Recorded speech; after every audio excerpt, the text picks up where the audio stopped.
So we're so glad that you are able to join us.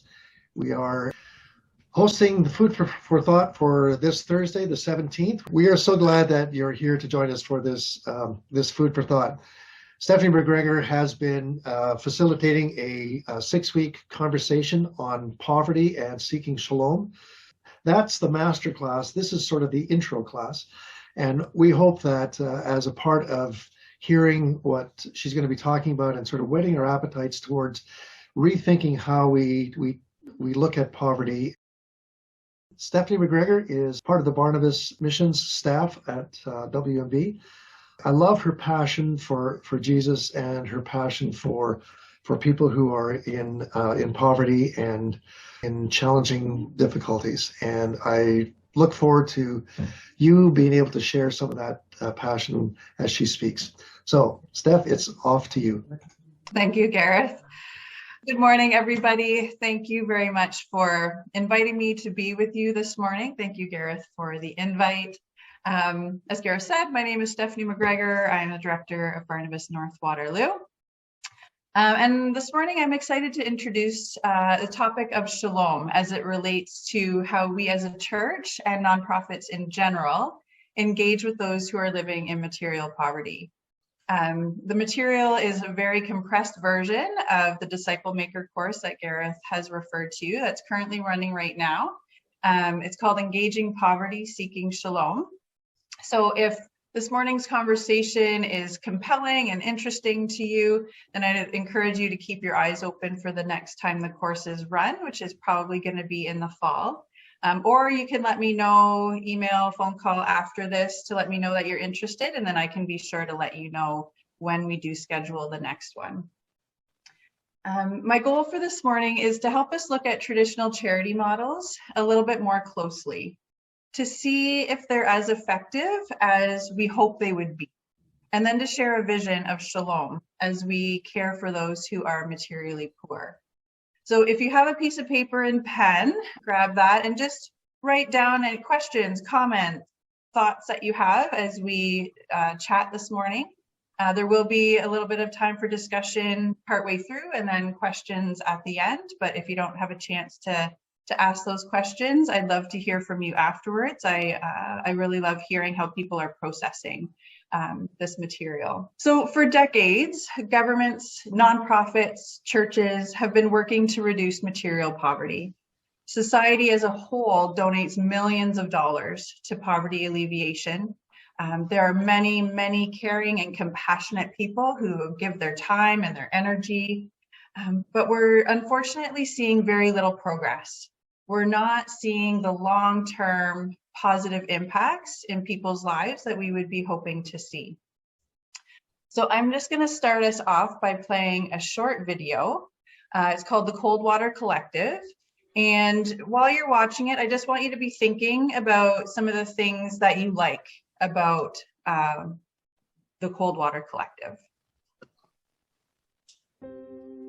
A certain woman felt called by God to serve the poor and the vulnerable. Upon hearing of God's heart for the marginalized, she was moved to compassion, knowing that her bucket was full, while many people lived with empty buckets. She could hear Jesus calling her to share generous cups of cold water with the poor. So one day she decided to go to a place where people lived with empty buckets. She poured from her abundance so they could have full buckets too. This woman was so blessed by making a difference, she decided to keep doing this, and she did, every week, for years. Eventually, she gathered her friends who also had full buckets, told them about this amazing ministry, and they joined her to form the Cold Water Collective. People who would draw from their own abundance, travel to places of emptiness, and fill the buckets of the least of these. From 10 buckets a week in one neighborhood to 100 buckets a week in 5 neighborhoods, to by their 10th year, 1,000 buckets a week across 45 locations. The Cold Water Collective was hailed a success. I'm going to stop it there. There's a little snippet at the end that we will get to see later on this morning. But just want you to now take a couple minutes and just jot down some of the things that you liked, that you saw as part of the Cold Water Collective. Okay, you got your things you like jotted down or kind of in your mind? So the Cold Water Collective is an example of a traditional charity model. And as I mentioned earlier, these models are not producing the type of long-term positive impact that we would be hoping to see. So let's take a bit of a look at why that might be. As we move through the discussion this morning, you might find that some of the pieces that you've just written down as things that you liked about the Cold Water Collective might actually be things that we identify as pieces of traditional models that aren't actually that helpful. And I want you to know that that's okay. We all have an underlying assumptions and understandings about what poverty is and what poverty alleviation should look like. And when it comes to poverty alleviation or anything else for that matter, we only know what we know. So until something different is presented for us to consider, we just know what we know, and that's kind of how we go about things. So I'm hoping that today will be an opportunity for us to examine some of the beliefs that we hold as a society and to begin to start to consider looking at charity in a bit of a different light. So the first major pitfall of traditional charity models is called the proximity disorder. And what this refers to is that there's often a relational or a geographic distance between those who are giving and those who are receiving. And what happens is that this prevents real relationships, real authentic relationships from being formed. And without real relationships, we can't listen well. We're not in a position to be able to ask questions that kind of allow us to dig deeper and below the surface of what we can just see. And so what happens when we're not in these relationships is that the problems that we see, we end up actually misunderstanding what the problem is. And then we develop a program or a solution based on these misunderstood problems. So the proximity problem leads to a charity that tends to be transactional. Usually it's one-way giving of a particular resource between people that for all intents and purposes are strangers. So if we really want to understand what the problems are and have an accurate understanding, we need to be in relationship. We need to be in real, authentic relationship with people so that we can ask those questions, that we can learn more about not only their life and what's going on, but also what's happening in their community, because that will also impact our understanding of the problem that we can see. The second, let me put it, there we go. The second major pitfall is called the diagnostic error. And this can play out in one of two ways. The first way kind of flows out of the proximity disorder in that because we don't have real relationships, we're not asking those deeper questions. And so we fail to accurately diagnose and accurately understand what the root problem is. And so we'll see a surface symptom, and we, that givers would then tend to assume that that's the problem that needs to be addressed, rather than understanding below the surface that there's root problems, and there's all sorts of different factors that tend to kind of interlock in a web that is then leading to the problem that we can more easily see. The second way that this diagnostic error plays out is a failure to distinguish between crisis poverty and chronic poverty. So crisis is an event that happens that causes the poverty. So it could be a natural disaster, could be a death, a job loss, an injury. And these situations do require emergency relief. People need the basics of survival, and so it's totally appropriate to give those basics, those needs, in a one-way emergency relief kind of fashion. But chronic or ongoing poverty needs something different. It needs a development response, which includes building capacity, empowerment, and investment. And charity will become harmful when we continue to give one-way resources in a chronic situation. So in a chronic situation, we need to be asking different types of questions. We need to be asking, why does that problem exist? We need to get an accurate diagnosis, and then we need to implement strategies that will actually address those underlying root problems rather than just a program that will reduce the symptoms. So an example coming from material that I've been learning from over the past 9 months or so was about Hurricane Katrina. And so we all know Hurricane Katrina just devastated New Orleans. And so the initial response appropriately was just bringing in the basics. People needed water, food, clothing, shelter, like everything was gone. So yes, bring in all of those basics for people. But 10 years after Katrina, there was still convoys of trucks bringing in emergency supplies and teams of volunteers going down to New Orleans in relief of the victims of Hurricane Katrina 10 years later. And so that should have stopped 6 months, maybe a year after the hurricane, and a switch to a development response should have taken place. Because there were communities, there were businesses, there were homes. And so the focus should have switched to rebuilding those things and bringing capacity and empowerment back to the community. The other piece with engaging in chronic poverty in a crisis response method leads to kind of a series of responses on the part of those who are receiving. So initially, when you start to help, there is a sense of thankfulness and gratitude. But as the givers continue to give, that thankfulness can turn to anticipation. Now folks are starting to wonder, is that person gonna do this again for me? And then over time, as the givers continue to give, it can change to expectation. So the person who is receiving those material resources can begin to expect that to happen.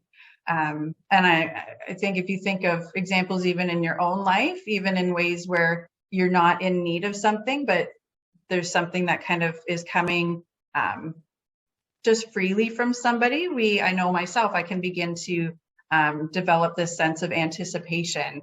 Is that person going to do that again? And I would suggest that for those who are giving, one of the comments that I hear a lot, and I would say is one of probably the biggest pet peeves of those who are able to give material resources, is that sense of expectation on the part of those who they are giving to. We can very easily jump to how dare they not be thankful? We just gave them this free fill in the blank. They should be happy with what we give them. Why do they want to have a choice, for example? So we can very easily jump to criticizing the person for displaying that sense of expectation, rather than stepping back and saying, wait a minute, maybe there's a problem with the system. And so those who are giving out of generosity and love and care actually have created this system that creates this sense of expectation that the giver is then frustrated by. And then the fourth piece of that, so thankfulness to anticipation to expectation, and then to dependence. So the giver has actually created a situation that the person they're helping has become dependent on them for that material resource. So charity becomes harmful when we offer one-way giving of resources in a chronic situation. Another piece of failing to accurately diagnose the cause of poverty is that we tend to think of poverty as a lack of material resources. And it's true that that's what we see, that's the easy thing to see. But the Bible, when it talks about poverty, it does so in relation to a commonly repeated phrase, which is the widow, the orphan, and the immigrant. And these groups in biblical times lacked any voice or any power within society. In biblical times, there needed to be a male advocate. And so a widow, an orphan, an immigrant often wouldn't have that male advocate to speak for them. So they were left without voice and without power and without a way to influence their own world, let alone the larger society around them. And that would be true today for folks who are experiencing material poverty. Those in material poverty will often experience other people making decisions for them, and often will feel powerless to impact their own life or society around them. And so an example from my work in a local neighborhood that I've been connected with for almost 15 years.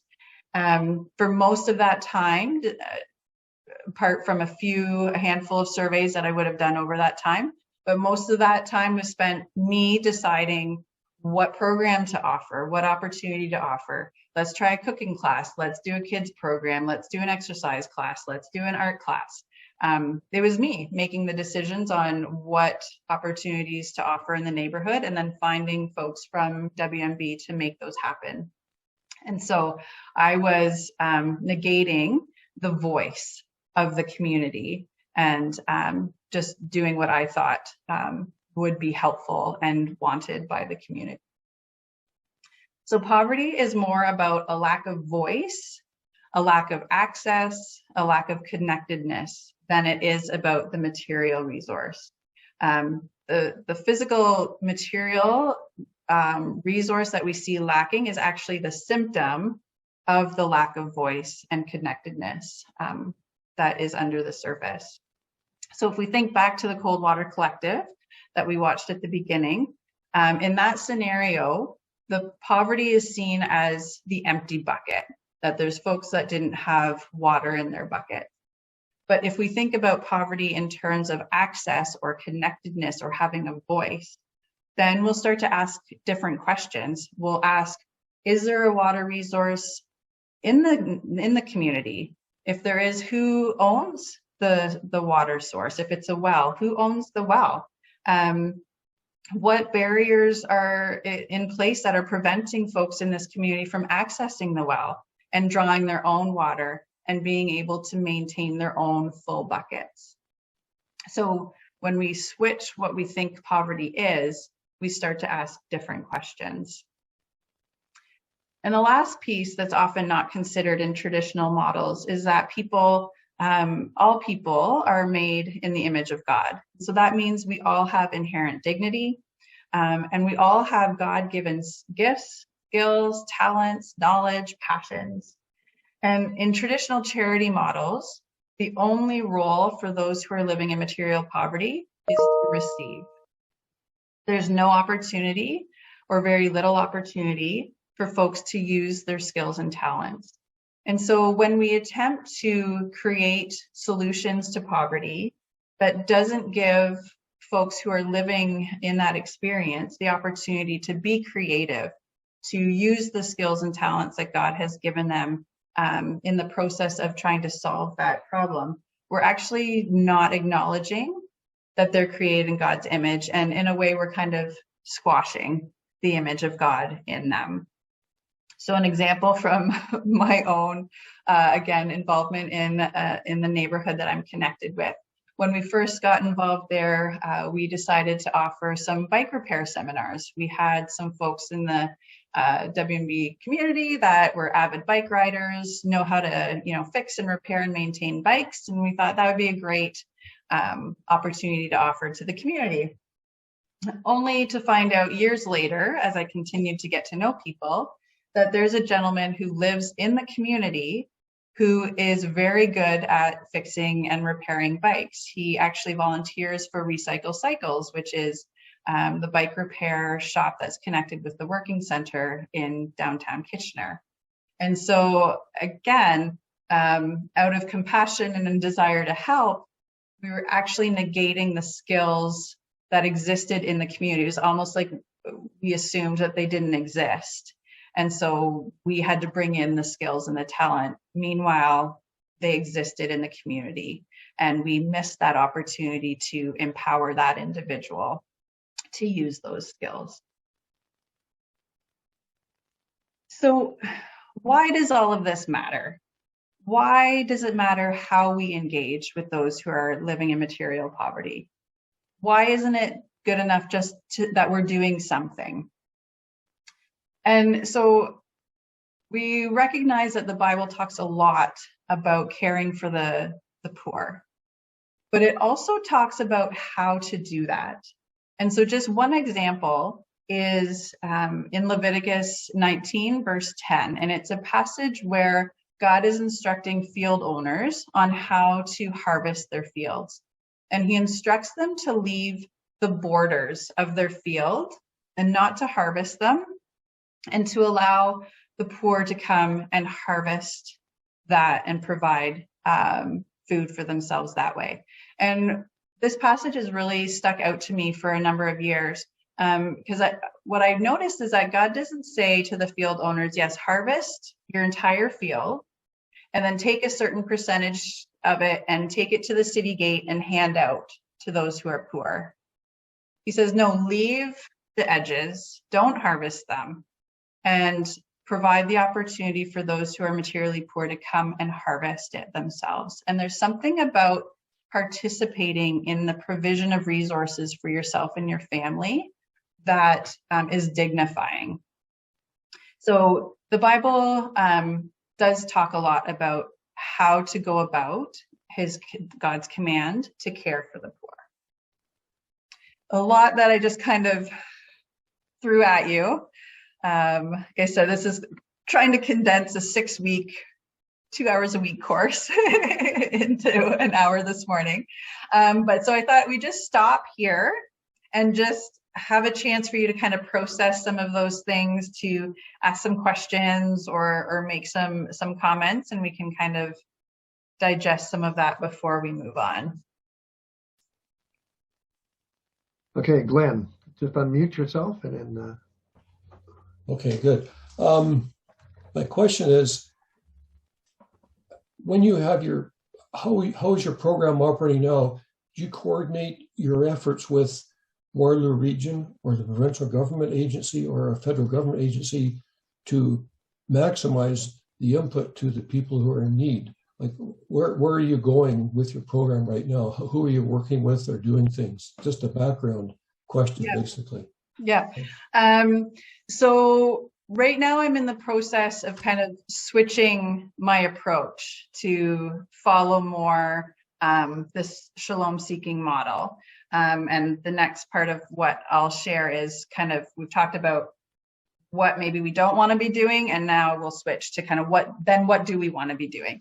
So I've been part of a year-long learning cohort with an organization out of Atlanta called Focused Community Strategies.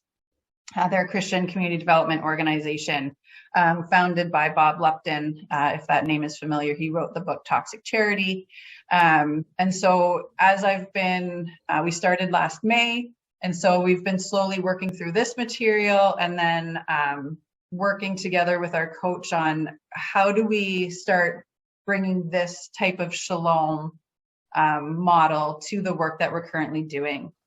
So I'm in a transition time right now and trying to figure out kind of what that looks like. But I have been before Christmas and trying to continue some now, having what I've called listening sessions. So it's where I've invited folks from the community to come, and it is what it sounds. I just listen. So I have some questions that I come with, but I just listen to what people have to tell me about their own lives, the life of the community that they're in. And as we move forward, depending on what the community then says they're interested in, like issues they want to try to address or dreams they would like to pursue, then we'll see who it makes sense to pull in as partners and as other stakeholders around the table. So for example, the community that I'm involved in is right beside a grocery store and a mall. And there's kids, because there's not a lot of stuff for kids to do, they're spending a lot of time at the mall. They're getting into trouble at the mall. Some of them are even getting banned from the mall And so I would say if we were to pursue, if the community decides, yes, we really want to pursue something for kids in the community so that they have more things to do, I would suggest then that we even pull in management from the mall or from the grocery store, because they're a stakeholder. They would also benefit from not having, from kids having more constructive things to do. So it will depend on what the goal is. So right now, when I say neighborhood, it's two organizations. One is a Waterloo Region housing building, and I am connected with, they change titles all the time. It used to be the community relations worker, so the person who's responsible for tenant relations at that building. So I do have a relationship with her, and the other organization is a co-op, and I do have relationship with the manager and some folks that sit on their board of directors. In terms of city, provincial, federal government, no. But again, there's been some ideas of being able to do some things there's a park in the crescent of their street, and there's dreams and talk of, maybe we could advocate for a splash pad or for different things there. At which point, then I would suggest, let's bring the city around the table. Let's, yeah. Okay, thank you. Perfect. You're welcome.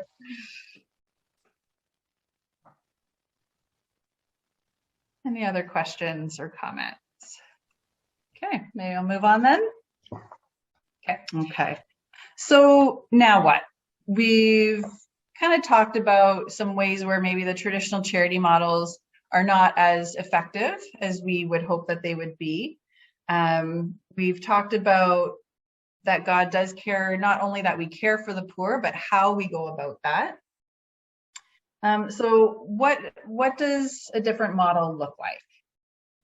So this new model, rather than focusing on the transaction of a single resource in a specific moment of time between people who are, again, for all intents and purposes, strangers, this new model instead focuses on seeking shalom.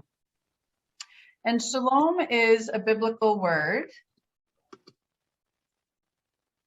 that doesn't have a good one-word English translation. So there's different ways that we try to translate it. Often we say it's a deep peace, but it can also be harmony, wholeness, completeness. It's being in a right relationship with God, with yourself, with others, and with the social systems that govern society. It can be thriving.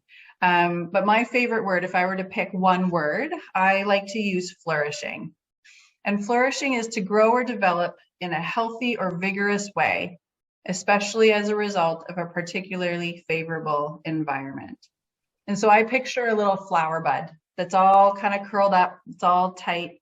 And if you see a time-lapse video of it opening up, and you get to see it, reaching out and opening up, and you get to see the color. If you're near the flower, you get to smell the fragrance of it. And you can just see it turning from this little bud to all that God had created it to be in all its beauty. And so the overarching message is this: the opposite of poverty is not wealth, it is shalom. The opposite of poverty is not wealth, it is shalom. And shalom not just for the individual, but for their community as well. So what does a shalom seeking model look like? So it has 5 core principles. The first one is mutuality. So it's a movement away from this one-way transactional giving between strangers to relationships where the boundaries between those who are giving and those who are receiving are removed.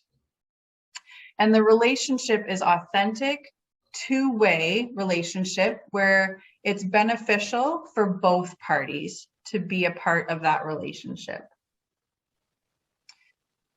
The second core principle is participatory. So this means that traditional models have the givers deciding on which issues to address, what solution is going to be used to address those issues, and for carrying it out. And the only role for the receivers is to receive. This Shalom model invites folks who are living in material poverty to be the ones that will identify the issues or the dreams that they want to pursue. They'll be involved in identifying and creating the solutions for those issues or for those dreams to be reached. And then they're also invited into the implementation of that solution. So folks are invited to participate in the whole spectrum of identifying the issue, creating the solution, and implementing the solution. The third component is holistic. And this considers all aspects of a person's or a community's life. And this is referring to the fact that, like we were talking earlier about root causes, we can see a symptom that's on the surface, but there's always this interconnected, multi-factored layer, this web that is below the surface. And so we need to be mindful of all those different pieces and dimensions that impact the symptom that we're seeing. And then the solution needs to address at least many of those different facets and not just focusing on one specific material need. The fourth component is engaging the mind. And so this can kind of has two pieces to it. So one is that people's vocational expertise, it can be super critical in the work that's being done to engage with those living in material poverty. So when we invite folks, say from the church community, we can often think about gifts like hospitality and those serving and those kinds of gifts. And sometimes we don't necessarily think about people's vocational expertise as being just as critical to creating the solutions that will really have a long-lasting impact. The other piece of engaging our minds is that we need to kind of slow down and let our minds catch up with our compassionate hearts before we implement a solution. So an example from the material that I've been working through, there's a gentleman that recounts a story of being in seminary, and his professor gave them kind of the scenario of a little village somewhere in Africa that is, really struggling with food security. And so as students in the West, they had all these resources that were available to them, and they were to create a solution to this food insecurity. And so they went to work creating this solution, and they decided that they were going to airdrop tons and tons of rice into this community. And they were all proud of themselves. And the professor stopped them and said, "Congratulations, you just put all the local rice farmers out of business." And so it's stopping and letting our minds kind of catch up and process what it is we're going to do, because our hearts are full of compassion and love, and we want to help and we want to care for people. But sometimes if we don't stop and slow down, we actually will create unintended consequences. So engaging your mind is talking about just slowing down and thinking about the solution that you're wanting to implement. And the last one is impact. So in traditional charity models, the measures of success tend to be measures of activity. So number of food hampers given out, number of volunteers that were involved, the number of toys distributed. Whereas a Seeking Shalom model measures success by looking at the impact. So what is the intervention that you're implementing making a long-term positive difference? Is the individual or the community's life closer to Shalom next week, next month, or next year because of the intervention? Again, an example from the material that I've been studying. There's a there was an organization who worked with men who were homeless or close to being homeless, and it was an employment program. And so men would kind of come in on the one end of it. It was a cookie cutter kind of program, and they would just go through the process. And then the organization would measure their graduation rate. And so they had like 90+% graduation rate. But then they started to realize that when it actually came to gaining and maintaining employment, the success rate was far, far lower than the 90% graduation rate. And so they realized they were measuring the wrong thing. Their ultimate goal was to help people with employment, but that's not what they were initially measuring. They were just measuring the activity, how many people graduated from their program. So then they switched up their model. They went from a cookie cutter, one size fits all, to doing an assessment for every person that came in, and then tailoring the program to that individual, and then measuring how successful that person was in gaining and maintaining employment in the future. So, with all that in mind, I'm going to replay the Cold Water Collective. And I would like you to look at it now through the lens of what I've shared this morning. So a quick recap, we talked about proximity disorder. So being distant from the people you're trying to help so that there's no authentic relationship. Diagnostic error, meaning because of that lack of relationship, we're misdiagnosing what the issues actually are. And we're failing to distinguish between crisis and chronic poverty. We talked about a lack of voice, so that folks often don't feel like they have any ability to impact their own life or the social structures around them. We talked about the image of God, that if we really want to honor that image in all people, we need to be inviting folks to be able to use their skills and talents. The opposite of poverty is not wealth, it is shalom. And then the 5 principles: mutuality, so authentic, mutually beneficial relationships; participatory, meaning that, again, we're inviting folks to participate in the whole process, from identifying the issue to coming up with the solution to implementing it. Holistic, meaning we need to look at all aspects of a person's life or community's life. Engaging the mind, so recognizing the value of people's vocational expertise and slowing down to let our minds catch up with our hearts and to actually think through the impact of our solution. And then impact, so moving from measuring activity and numbers of things to the actual long-term impact that our solutions are creating.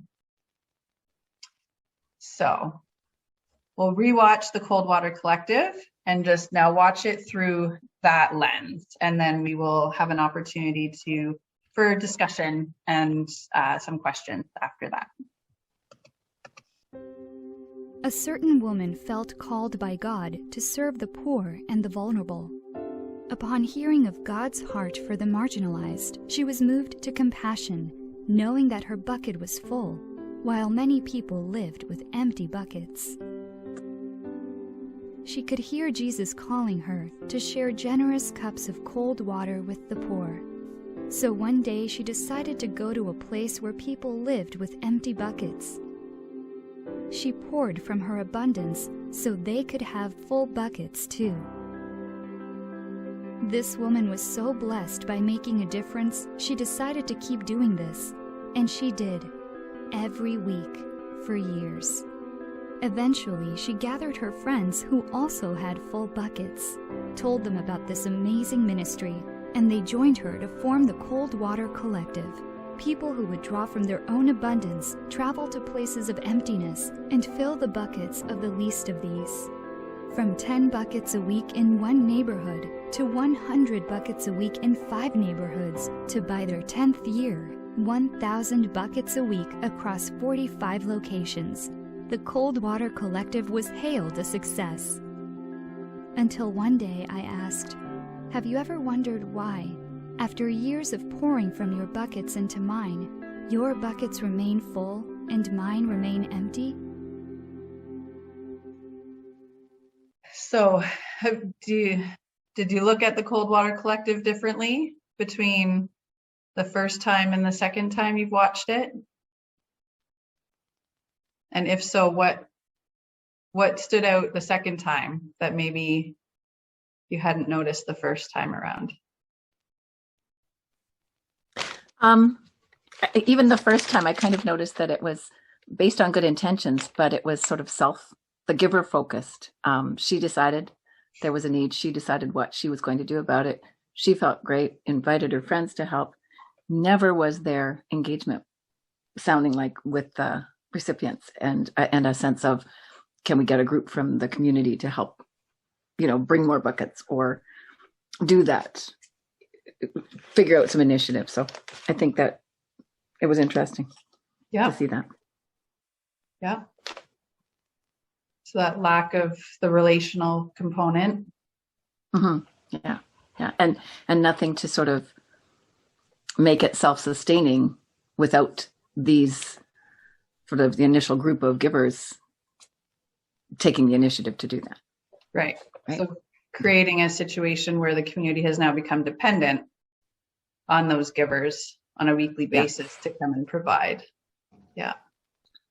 I just have a comment or observation. I fully agree with where you're going with this, but watching the first part of the clip, I have some trouble with moving against, quote unquote, this lady was moved with compassion, and quote, this lady could hear Jesus calling her. So how do we tell a person like that, hey, you're doing this completely wrongly? Yeah, and so the key piece is that none of this is to speak against that compassion or that heart of love and desire to care. Like, absolutely, that's what's driving every person that's involved in trying to help those who are living in material poverty. What it is to say, and it's a slow process, so I wouldn't go to that person, from A to all the way to point B and say you're doing this wrong. But it's beginning a conversation to consider something different. And the hope of this material and the course is to allow us to start considering what that something different is, and what are some components of how it could look different, and what are some ways in maybe thinking through, stepping back and going, what is actually our goal? Our goal is that we would ultimately, if this person, say, doesn't have food, we're giving them food because our ultimate goal is that we want them to have food. We don't want them to go hungry. We don't want their kids to go hungry. Okay, so if I'm the giver and I stop giving this person food, if that means that person no longer has food and is dependent on me, that's not actually, I don't think, what our goal is. We really want people to be able to provide their own resources out of their own means. And so if my methods aren't helping towards that, then maybe there's something different we could be considering. Sure. And how do we move? And so it's trying to engage in those kinds of conversations just to start getting people to think a bit differently. Because you're right, like if you go from A to B, like all in one shot, probably not going to be met with a positive response. But it's never to negate the care and compassion, because that is, that's so important and so key, and that's what is motivating those who are involved. But it's to begin the conversation, to ask some questions, like about, hey, like what is the ultimate goal if we were to step back? And then are we reaching that goal? If through our current methods? And if not, then okay, how could we? And then that's where some of these other principles come in. Thank you. Does that help? Yes, sure. Okay. It's a tough question. And this is going to be a process of helping people walk through considering like something different, right? Something different than we've known and been doing as a society for decades, right? Like this is just how we do things. And I think a piece of it too is there's a part of us that feels if we're receiving something in return, if we're the givers and we're giving and we receive something back, it's not as generous in some way. Like we feel like if we're to be truly generous, we should be giving with nothing in return. I feel like that's maybe an underlying piece of the struggle. But when we stop and consider what that means for the other person and that lack of opportunity to contribute, to offer a mutual relationship, that I have actually something to offer you as well. It might not be a material resource, but we could share maybe common experiences of, kids growing up or mental health concerns or a loss of a loved one. Like there's so many other things that relationship could be mutually. And I think that might be a barrier too, as we consider this change, is that I think we've been accustomed to thinking if I'm truly generous, I don't get anything back. But that's actually not truly generous for the other person. To be truly generous is to allow them to contribute, is to allow them to offer what they have to you as well. So just another kind of piece to consider. Thank you. One of the things that I noticed is, like it really does portray a lot of the aspects that we would connect with something being successful. Right. The fact that it grew, that it multiplied, that more and more buckets were being filled with water, more and more communities, and to that end, like if the goal was to distribute as many buckets of water as possible, then it, by and large, it's just a great success story. But I think that speaks as well to the misdiagnosis of the issue, right? Is that the true need? Is it just the buckets of water? Or is it the relational aspect of things? Is it the empowerment of communities? So I think it really points to, what we consider success, or what we're measuring or what we're celebrating, really matters. And I think part of the challenge, as we consider a different paradigm, is that we also need to adjust.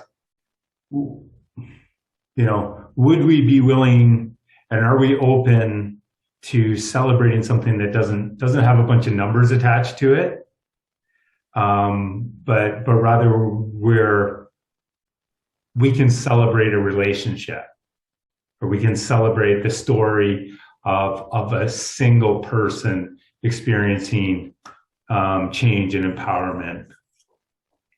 Yeah, because I think if we were to step back, like Adam is saying, and say, what is our goal? And let's take the Cold Water Collective. If we really were to stop, I don't think the hope is that more and more people need that service, like the food bank.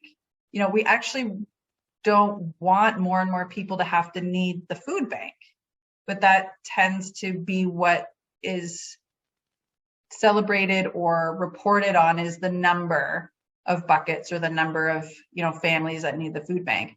I think what we actually want is for nobody to need the food bank, or for nobody to need their buckets filled. And so how do we celebrate and move towards this movement towards they're now able to fill their own buckets. They don't actually need the Cold Water Collective anymore, because we've worked to empower, to break down barriers so that they can have access to the water themselves. So what is the actual goal? And can we celebrate a movement to flourishing for even a small group of people versus, a big number of buckets filled? Seems to be a cultural component here. In that in a North American culture, we're focused much more on provision than we are on relationship, and so when we see someone without, what our initial response to, and I'm guilty of this, is, well, I can give out of my abundance and deal with that problem, but it keeps me apart in relationship, right? I'm doing a good thing, because it's not an either. I don't think it can be an either or, because to say, okay, this is great, let's do this, and then immediately stop all cold water being handed out, all food distribution, would put people in dire need immediately. Right. And so I think one of the conundrum is in some ways you have to continue with one while you try to bring in the other to help to initially support, then gradually to alleviate that need. Right. Yeah, you're right. Because there's people who are, because of the systems that we've put in place, because of the way charity models work, because of life circumstances, we'll need food tomorrow. We'll need access to that food tomorrow. And so, we don't want to say, oh, sorry, like we're switching gears and, sorry for you. Hopefully we'll have better methods in place for, your kids.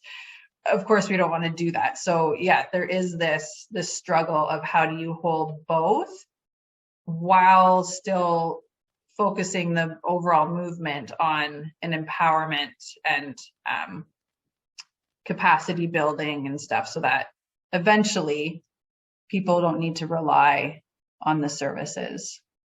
But this is a journey, and I'm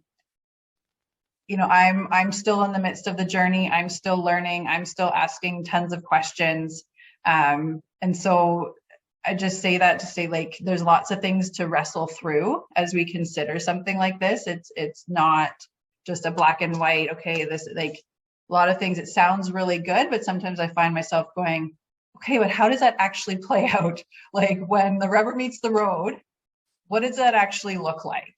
And so just inviting you along the journey with me, and to dialogue and to talk about it, and to, when I said at the beginning, like, email me thoughts, questions, concern, like I'm honestly asking you to do that, because that's how we journey together, and that's how we wrestle through questions together. And so really wanting that open dialogue and conversation, and join the next Seeking Shalom course to unpack some of this a bit more. Like I said, this is really condensed and kind of bit of a fire hose. So there's opportunity to digest it a bit more, or reach out to me in the meantime. I think the other piece that's kind of on my mind right now is just remembering to differentiate between crisis and chronic. Again, so there are situations where people are in crisis. And I do think of our refugee ministry, where people are coming, they're new to the country, they have nothing. That is a crisis situation where people do need the resources, the basics. The conversation in that regard would be that, okay, when's the appropriate time to then move from the provision to the empowerment model? But I know sometimes that can be a piece that is a struggle for folks, but it's recognizing that, yes, there are crisis moments that do need that provision of services. We just need to be mindful of when we need to move beyond that. when I first heard this, there was a bit of a feeling like a slap in the face on the one side, and an aha moment on the other side. The slap in the face, I think Dave really sort of centered in on. I mean, here's God calling this person. Like, this is Jesus saying, go and give out of your bounty. Like, how can you say no to that? And yet, if you look at the situation with Jesus and the woman who came to the well to bring up water, he entered into a conversation, and the conversation revealed way more about what her real need was.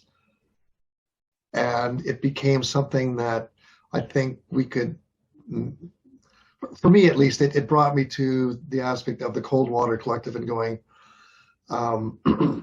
meeting people at the well, helping them fill their buckets, and then coming alongside and saying, how can we help you drill your own well or dig your own well? We'll provide whatever we can to help you get there, so that this neighborhood has bounty in that area, just like I have bounty in my area.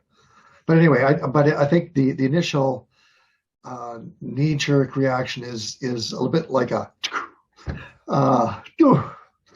and if you've been feeling that, you're in fine company.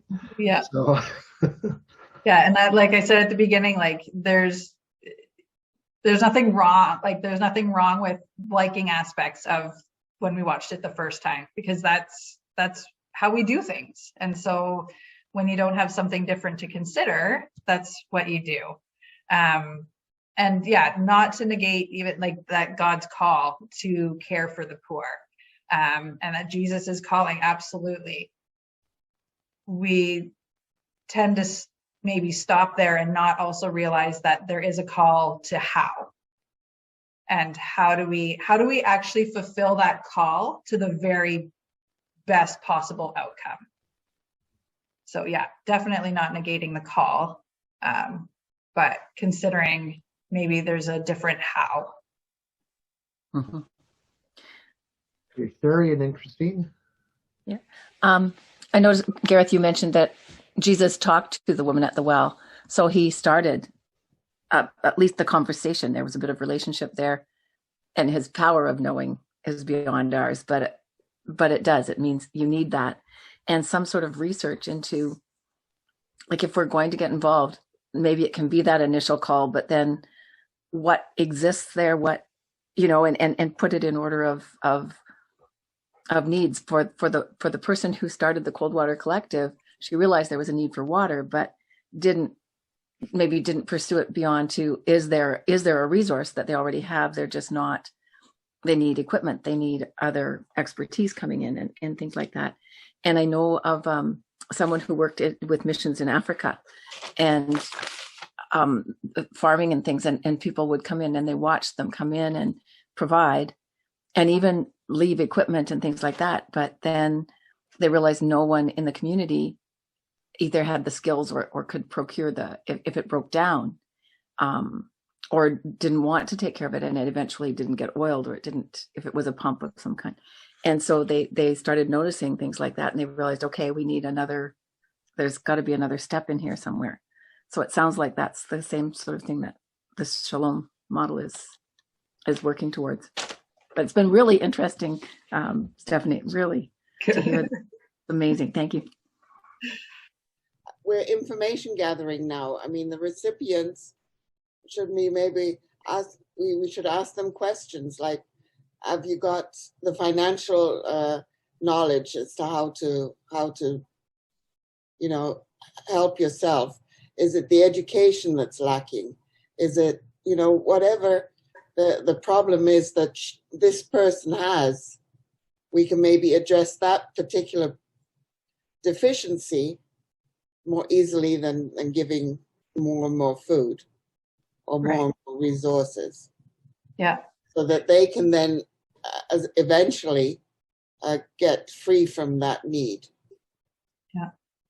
And that's a great point, Christine. And that's the hope in the listening sessions that I've been having, is to just kind of ask some really broad questions and just to listen. And the interesting thing, the biggest theme that has come out of those conversations so far has nothing to do with finances or food. Those are, if I had 3 or 4 kind of major themes, those do land on the major themes, but the biggest one that people were talking about was the conflict in the community.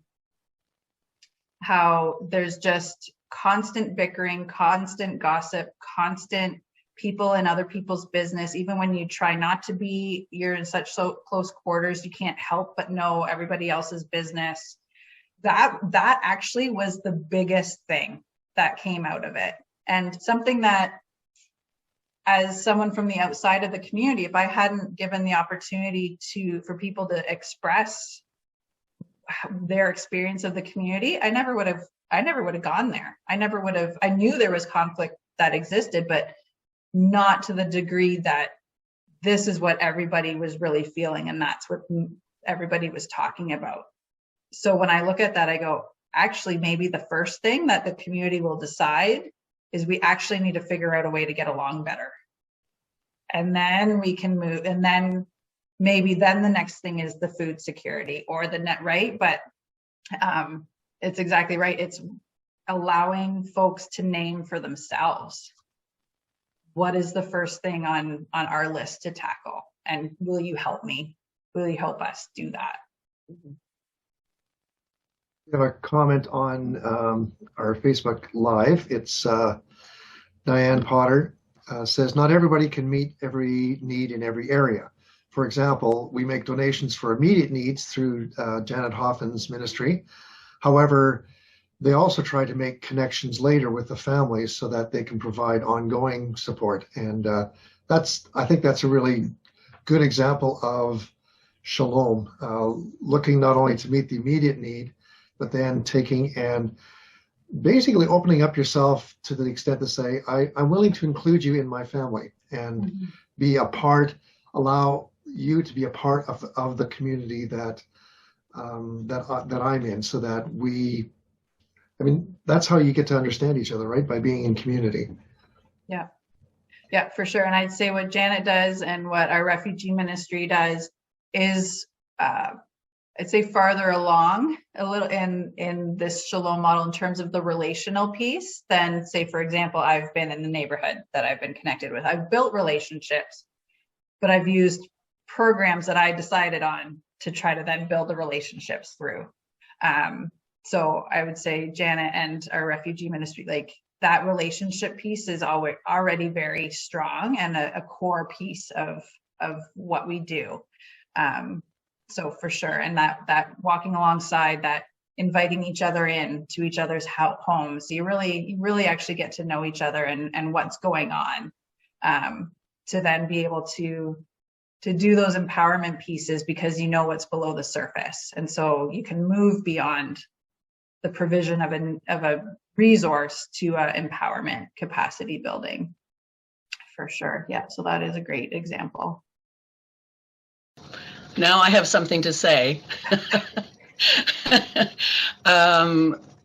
It's based on what Diane just said about them giving to a family and keeping a relationship with them. And just at Christmas, they invited more people in to join them and so on. So it's just amazing to see. But just yesterday, that family is living in a neighborhood and they knew of someone in the neighborhood who had some lovely things to give away. They made the connection with me, and just yesterday those things were delivered and the gentleman went along to speak the language to break down the barriers. So yeah, pretty amazing. Yeah, absolutely. But these people are, if I might say, the refugee people that come here had a strong, they lived well in their country. It's just a different kind of refugee that we're seeing from South America, who come here with education and so on. And what I do is simply give them the start. They know how to live. Right. They know what to do, but they cannot unless they have beds and they have tools in the kitchen to eat and all of that. They only use the resources in the community for as long as they need, and then they're done. I'm also involved in a community, as you are, have been for 15 years too. And I've seen exactly what you're talking about. And I have questions many times. If food is delivered there every day, they certainly expect that every Thursday in their neighborhood. Quite honestly, I'm not sure it's carefully budgeted, that this is the part I get from the city, therefore I can do this for my kids. I'm not sure it's that clear. It's just, this is my expectation. This is what the city brings every week. And that's there. But I'm part of a group of women who talk very openly now. In fact, this week, they taught me a word which I can't even pronounce. It's in Arabic or some other language, which describes that community bickering that you spoke about. And it's very prevalent in these communities because they live so close together, and you've got different religious, ethnic, you've got the whole gamut living in these neighborhoods. I'm surprised it isn't more volatile than it is, quite honestly, because it's very, very complicated. But sitting down with people in a group like that, getting to know them, getting them to tell you what's going on for them is very helpful. And we're at a point, I would say now, where we're saying, what about, can you not take for yourself, but give to somebody else? Even in your poverty, there's always something you can give. And they want to. They do. Yeah, absolutely. But they need a tool. For sure. Yeah. Yeah. And what they can give might not be a material resource. It could be time. It could be a shared experience. Like I said earlier, maybe they've experienced a loss and somebody else has recently experienced that same loss, and they can offer that comfort or that, so there's skills, talents, knowledge, experience. Yes. And if they hear of somebody in the neighborhood that can't afford snacks for their kids for school, so help me, they're out there to collect them. They will make sure that the children, because they've been there, they understand. Right. Yeah, for sure. Thanks, Janet. I hope for all of you this has been informative as well as encouraging, because the reality is I think at the very core of who we are as followers of Christ is a desire to be of help for others who need help.